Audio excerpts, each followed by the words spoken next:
Ngelele bonkosi thini. Amen. Ngiyami namahle njengekho.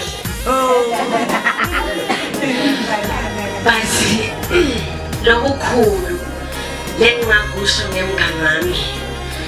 Kwanami ngiproud ukubita ngemngani wami. She's been everything. Kithi simakhosazana. We looked up to her for inspiration and insightful. Siyambonga kakhulu kwaNkosi. Nginelivalo itolo. Bathi kuye she will deliver a speech, and I imagined myself delivering a speech. And she was like, they persuaded her. She was like, no, she'll never do it. But bathi bonkosi lokhulu